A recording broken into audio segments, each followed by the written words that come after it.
Hello everyone and welcome back. Today I'll be reviewing the film Sonic the Hedgehog 3. Sonic the Hedgehog 3 is directed by Jeff Fowler, written by Pat Casey, Josh Miller, and Josh Whittington, and stars Jim Carrey, Ben Schwartz, Keanu Reeves, Idris Elba, and Colleen O'Shaughnessy. This is a Sonic the Hedgehog 3 movie review and there will be spoilers. If you like our movie reviews, please like this Sonic the Hedgehog 3 film review and subscribe.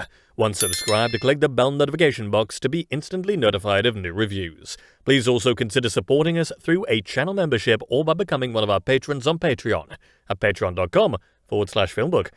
And now, the Sonic the Hedgehog movie review. Director Jeff Fowler has crafted an entirely unnecessary sequel with the rather mundane Sonic the Hedgehog 3.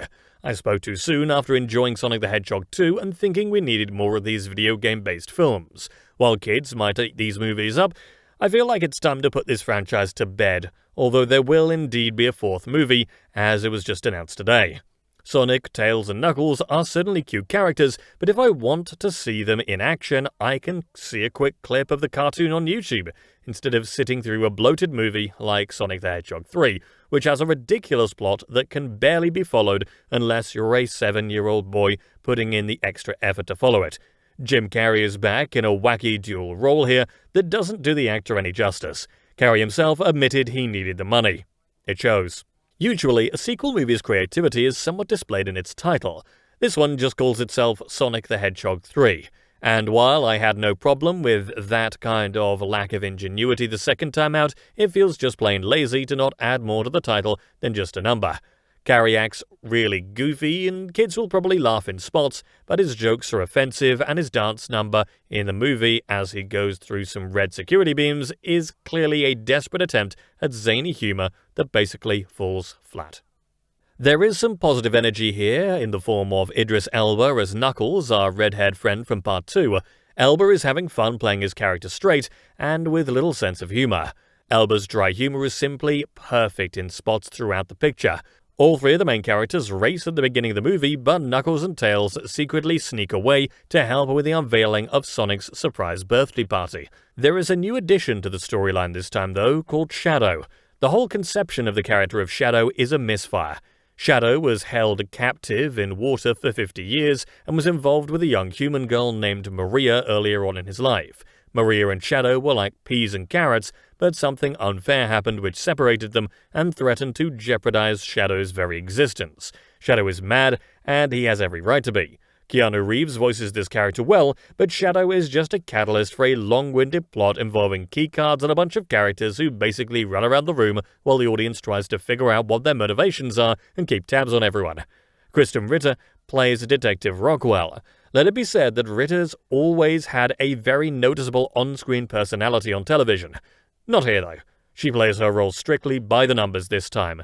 Meanwhile, Carrey plays his main character from the previous entries and that character's grandfather, and does so the only way he knows how, by going over the top.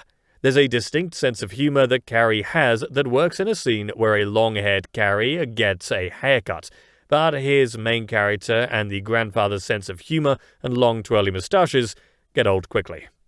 Out of all the plot threads in the film, and there are at least half a dozen of them here, the one with Maria and Shadow was a touching one, but the movie only scratches the surface of showing those characters' deep bond with one another.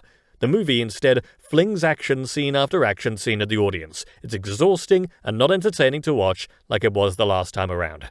Tails and Knuckles inspires Sonic to not give up, and that type of message is important in a film like this, which children will want to see. But why does Carrey have to make a stale joke about women in the military? Carrey can be funny, but he needs an editor to shape his jokes better. Lest I forget, James Marsden and Tika Sumpter are back on board as well as Tom and Maddie, Sonic's human family/best friends. This movie started filming without the human actors involved, and the humans here are essentially cardboard cutouts. They're just placed strategically in the picture as human beings so the audience can relate to characters other than the video game guys the movie features. Sonic the Hedgehog 3 is mostly unfunny, stale, and trite, as stated, but Alila Brown's Maria is a pleasant exception to the overall disappointing quality of the movies. Shadow and Maria had a well-written friendship in the movie, but the development of it gets lost in the shuffle as the movie attempts one action scene after the next, many of which feel like they lack true inspiration. One sequence where the characters stick to the floor is pretty banal. The references to Spanish soap operas and Jim Carrey's attempts at adult humor will fly over kids' heads, who may like the movie overall, but why try to please the adults through Carrey and the script's banality? Just go ahead and make a movie next time with no humans. You'll get better results than this. However, the film is slightly better than the first one from 2020. It's a lot less satisfying than the second, though, and that makes me feel like the producers are selling out. Stay tuned as the end credits roll for more scenes if you go see it, however. And that brings us to the conclusion of this Sonic the Hedgehog 3 movie review. I would love to hear your thoughts on it below in the comment section. If you liked what you heard in this review, please like this video and subscribe to this channel. Please also visit and subscribe to our podcast channel at FilmBook Podcast on YouTube. If you would like to get FilmBook's articles delivered to your inbox, sign up for our daily newsletter or download our Android FilmBook app for instant notifications. You'll find links to both in the description and on our website, FilmBook. That's film-book.com. Thanks for dropping by, and I'll see you next time.